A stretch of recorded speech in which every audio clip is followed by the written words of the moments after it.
Hi and welcome to Easy Spoken English Kanji. இந்த series of videosல நம்ம long sentences quiz பார்த்துட்டு இருக்கோம். இன்னைக்கு வீடியோல long sentences in question forms quiz பார்க்க போறோம். ஸோ ஃபர்ஸ்ட் questions display ஆகும். பட் எல்லா வீடியோஸில் மாதிரி 10 seconds ப்ளே ஆகாமல் questions வந்து நான் 5 seconds தான் டிஸ்ப்ளே பண்ண போகிறேன். நிறைய பேர் அதுக்கே ரொம்ப டைம் ஆகுதுன்னு ஃபீல் பண்ணுறீங்க. அதனால் ஜஸ்ட் 5 seconds ப்ளே பண்ணிவிட்டு அதுக்கப்புறம் நம்ம ஆன்சர்ஸ் அண்ட் எக்ஸ்ப்ளனேஷன் பார்க்கலாம். உங்களுக்கு இன்னும் கொஞ்சம் எக்ஸ்ட்ரா டைம் தேவைப்பட்டது ஒரு கொஸ்டின் ட்ரை பண்ணுறது, கண்டிப்பாக 5 secondsல ட்ரை பண்ண முடியாது. ஸோ உங்களுக்கு டைம் தேவைப்பட்டதுன்னா வீடியோ பாஸ் பண்ணி நீங்கள் ட்ரை பண்ணிவிட்டு proceed with the answers and explanation. Alright, so now let's get started with today's quiz.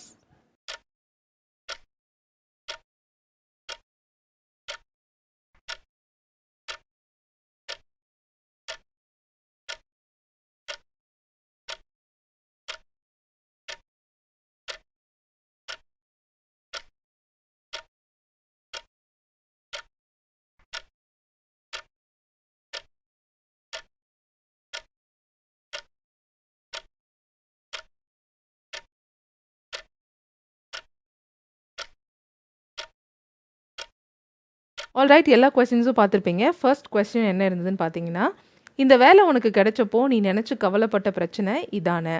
Okay, so இதானே அப்படின்னு சொல்லும் போது நம்ம usually question tag structure use பண்ணலாம். This is the problem, isn't it அப்படின்னு சொல்லலாம். அண்ட் ஆல்சோ சம்டைம்ஸ் நாம் negative question ஃபார்மேட்டும் யூஸ் பண்ணலாம். அதாவது isn't this the problem, isn't this the problem அப்படின்னு சொல்லலாம். Okay, this is the problem, isn't it அப்படின்றது கொஸ்டின் டேக் ஸ்ட்ரக்சர். அதையும் இந்த சென்டென்சஸ்க்கு நீங்கள் யூஸ் பண்ணலாம். பட் இந்த வீடியோவில் நாம் நெகட்டிவ் கொஸ்டின் ஃபார்மேட் பார்க்க போகிறோம். Isn't this the problem, okay, and remaining சென்டென்ஸையும் சேர்த்து நம்ம ஃப்ரேம் பண்ண போகிறோம். சரிங்களா? ஸோ இந்த பிரச்சனை இதுதானே, இஸ்ன்ட் திஸ் த ப்ராப்ளம். என்ன பிரச்சனை? நீ நினைத்து கவலைப்பட்ட பிரச்சனை. That you var worried about, நீ நினைத்து கவலைப்பட்ட பிரச்சனை. Isn't this the problem that you var worried about. So இங்கே ஏன் அபவுட் யூஸ் பண்ணியிருக்கோம்? பிகாஸ் இது ப்ரெப்போசிஷனல் adjective clause. You were worried about a problem, ஒரு பிரச்சனையை பற்றி நினச்சி நீ கவலையாக இருந்த அப்படின்றத அர்த்தம். கரெக்டாக? So you were worried a ப்ராப்ளம்னு மட்டும் சொல்ல முடியாது, அங்கே ப்ரெப்போசிஷன் அபவுட் அ ப்ராப்ளம்னு சொல்லுவோம். கரெக்டாக? ஸோ இங்கே ப்ராப்ளம் டிஸ்கிரைப் பண்ணி தான் அந்த சென்டென்ஸை சொல்லும் போது ப்ராப்ளம் முன்னாடி போயிடுது. The problem that you var worried about. Okay, அந்த ப்ரெப்போசிஷனோட அந்த கிளாஸ் வந்து முடியுது. ஓகே, ஸோ எப்போ நீ நினச்சி கவலைப்பட்டேன்னு சொல்கிறோம்? இந்த வேலை உனக்கு கிடைச்சப்போ, when you got this job. Isn't this the problem that you were worried about when you got this job? Okay, so இதே பேட்டர்னில் தான் எல்லா எக்ஸாம்பிள்ஸும் இருந்தது. isn't this வச்சு சென்டென்ஸ் ஸ்டார்ட் ஆக போகுது. அண்ட் ப்ரெப்போசிஷனல் adjective clause யூஸ் பண்ணி ஒரு நவுனை டிஸ்கிரைப் பண்ண போகிறோம். இங்கே நம்ம யூஸ் பண்ணியிருக்கிறது ப்ராப்ளம். ப்ராப்ளம் டிஸ்கிரைப் பண்ணுறதுக்கு ஒரு ப்ரெப்போசிஷனல் adjective clause. the problem that you were worried about. Okay, and கடைசியாக when யூஸ் பண்ணி ஒரு கிளாஸும் எழுதியிருக்கோம். உனக்கு வேலை கிடைச்சப்போ, when you got this job. Okay, so இந்த வீடியோவில் நம்ம என்ன பேட்டர்ன் பார்க்க போகிறோன்றது உங்களுக்கு புரிஞ்சிருக்கும். நெக்ஸ்ட் கொஸ்டின் பார்க்கலாம். நேற்று மீட்டிங்கில் இருந்தப்போ இதே நம்பர்லேருந்து தானே உனக்கு கால் வந்தது? இல்லைனா நேற்று மீட்டிங்கில் இருந்தப்போ உனக்கு கால் வந்த நம்பர் இது தானே, உனக்கு கால் வந்த நம்பர் இது இல்லையா? இதெல்லாம் தான் அர்த்தம். isn't this யூஸ் பண்ணி நம்ம ஃப்ரேம் பண்ண போகிற சென்டென்ஸ் ஸ்ட்ரக்சருக்கு. Okay, so isn't this the same number, இதே நம்பர் தானே. Okay, isn't this the same number. எந்த நம்பரை டிஸ்கிரைப் பண்ணி நம்ம சொல்லியிருக்க சென்டென்ஸ் என்னென்னா, உனக்கு கால் வந்த நம்பர் இது தானே. ஓகே, நேற்று மீட்டிங்கில் இருந்தப்போ உனக்கு கால் வந்த நம்பர் இது தானே. சம்டைம்ஸ் இப்போ நீங்கள் டிஸ்பிளேயில் பார்க்குற மாதிரியும் நம்ம பேசுவோம். மீட்டிங்கில் இருந்தப்போ இதே நம்பர்லேருந்து தானே உனக்கு கால் வந்தது, அந்த மாதிரியும். Okay, isn't this the same number that you received the call from. From is the preposition here. So complete sentence சொல்லி பாருங்கள். உனக்கு இந்த நம்பர்லேருந்து கால் வந்தது. You received a call from this number. ஃப்ரம்ன்ற ப்ரெப்போசிஷன் அங்கே யூஸ் பண்ணுறீங்க. உனக்கு கால் வந்த நம்பர் இதுன்னு சொல்கிறோம். The number that you received the call from, அந்த ஃப்ரம்மோடு தான் அந்த கிளாஸ் முடியணும். Okay, you received a call a நம்பர்னு சொல்லலை, ஃப்ரம் அ நம்பர். ஃப்ரம் அங்கே ப்ரெப்போசிஷன் யூஸ் பண்ணுறோம். அப்போது அந்த நம்பரை டிஸ்கிரைப் பண்ணி நம்ம அந்த கிளாஸை சொல்லும்போது the number that you received the call ஃப்ரம்மோடு தான் அந்த கிளாஸை கம்ப்ளீட் பண்ணோம். ஓகே, ஸோ இந்த ஆக்ஷன், உங்களுக்கு கால் வந்த ஆக்ஷன் எப்போ நடந்ததுன்னு சொல்கிறோம்? நேற்று நீங்கள் மீட்டிங்கில் இருந்தப்போ. Okay, isn't this the same number that you received the call from when you were in the meeting yesterday? நேற்று மீட்டிங்கில் இருந்தப்போ உனக்கு கால் வந்த நம்பர் இது தானே, உனக்கு கால் வந்த நம்பர் இது இல்லையா? இந்த நம்பர்லேருந்து தானே உனக்கு கால் வந்தது. இதெல்லாம் தான் இதுக்கு அர்த்தம். ஆல்ரைட், ஸோ புரிஞ்சிருக்கும்னு நினைக்கிறேன். நெக்ஸ்ட் எக்ஸாம்பிள் பார்ப்போம். நீ போன வாரம் லைப்ரரிக்கு வந்தப்போ நீ தேடிட்டு இருந்த புக்கு இது தானே. ஸோ புக்கு இது தானே, isn't this the book. Book இது இல்லையா, நீ தேடிட்டு இருந்த புக் இது இல்லையா, அந்த அர்த்தத்துலேயும் இருக்கலாம். இஸ்இன் திஸ் த புக், எந்த புக், நீ தேடிக்கொண்டிருந்த புத்தகம். That you were searching for or looking for. Isn't this the book that you were searching for, எப்போ தேடிட்டு இருந்த, when you visited the library last week, நீ போன வாரம் லைப்ரரிக்கு வந்தப்போ. when you came to the library-னும் சொல்லலாம்.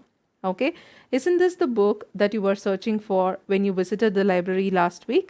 நீ லாஸ்ட் வீக் லைப்ரரி வந்தப்போ நீ தேடிட்டு இருந்த புக் இது தானே, இல்லைனா நீ இந்த புக்கை தானே தேடிட்டு இருந்த அப்படியும் சொல்லலாம். Okay, next one. நம்ம ஃபோனில் பேசிகிட்டு இருந்தப்போ இந்த ஃப்ரெண்டை பற்றி தானே நீ என்கிட்ட சொல்லிகிட்டு இருந்த. ஓகே, நீ என்கிட்ட சொல்லிகிட்டு இருந்த ஃப்ரெண்டு இவர் தானே, இது தானே, இவர் இல்லையா அப்படின்ற அர்த்தம். ஓகே, ஸோ ஃப்ரெண்டு இவர் தானே, இல்லை ஃப்ரெண்டு இது தானே. isn't this the friend, isn't this the friend, எந்த ஃப்ரெண்ட், நீ என்கிட்ட சொல்லி கொண்டிருந்த friend. that you were telling me about, yes, preposition இங்கே யூஸ் பண்ணோம். isn't this the friend that you were telling me about.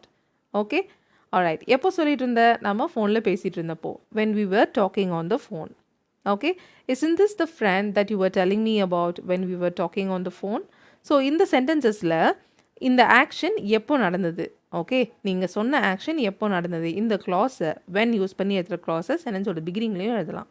when we were talking on the phone, isn't this the friend that you were telling me about, அப்படியும் சொல்லலாம். எல்லா சென்டென்ஸ்லையுமே இந்த பேட்டர்னில் when க்ளாஸை முன்னாடி எழுதலாம். Okay, alright. அந்த next one, அவன் wife கூட கடைசியாக இந்த ஊருக்கு வந்தப்போ அவன் போக நினச்ச ரெஸ்டாரண்ட் இது தானே. ரெஸ்டாரண்ட் இது தானே, isn't this the restaurant. அவன் போக நினச்ச ரெஸ்டாரண்ட், கரெக்டாக. isn't this the restaurant that he wanted to go to. Okay, டூன்ற ப்ரெபோசிஷனோட தான் அதை முடிக்கணும். he wanted to go to this restaurant, இந்த ரெஸ்டாரண்ட்டுக்கு அவன் போக விரும்பினான். அவன் போக விரும்பிய ரெஸ்டாரண்ட்னு சொல்லும் போது the restaurant that he wanted to go to. Okay, that use பண்ணியும் சொல்லலாம், இல்லாமலும் சொல்லலாம். isn't this the restaurant that he wanted to go to or he wanted to go to. எப்போ, ஒய்ஃப் கூட கடைசியாக இந்த ஊருக்கு வந்தப்போ. when he last visited the city with his wife.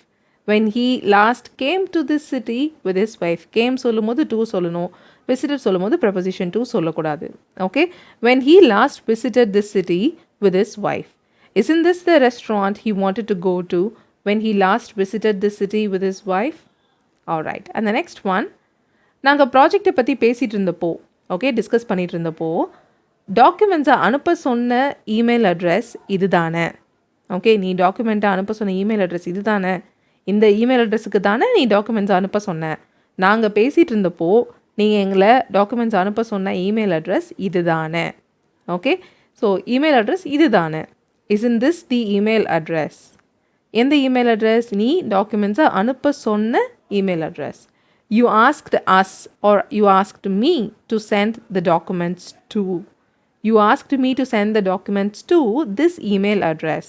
So email அட்ரஸை டிஸ்கிரைப் பண்ணி தான் அந்த சென்டென்ஸ் இருக்குது. நீ அனுப்ப சொன்ன email address, the email address that you asked me to send the documents to, or that இல்லாமல் you asked me to send the documents to. எப்போ, when we discussed the project. இது கண்டினியூஸ் சென்ஸில் when we were discussing the projectனும் எழுதலாம். Okay, isn't this the email address that you asked me to send the documents to when we discussed the project. Okay, alright. அந்த last example was, நாம் கஃபேயில் சந்திச்சப்போ நீ இந்த படத்தை பற்றி தானே பேசிகிட்டு இருந்த. நீ பேசிகிட்டு இருந்த படம் இது தானே, படம் இது தானே. isn't this the movie. நீ பேசிகிட்டு இருந்த படம். that you were talking, என்ன preposition. yes, that you were talking about. isn't this the movie that you were talking about.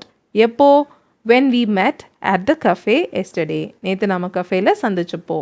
okay, isn't this the movie that you were talking about when we met at the cafe yesterday. alright, so that's all to do with today's lesson. இந்த sentence structure உங்களுக்கு இன்ட்ரெஸ்டிங்காக இருந்திருக்கும்னு நினைக்கிறேன். So இதே மாதிரி videos தொடர்ந்து பார்க்க விரும்புகிறீங்களா அப்படின்றத please let me know in the comments. Thank you so much for watching this lesson till the very end. I'll see you all in the next video. Till then, take care and bye.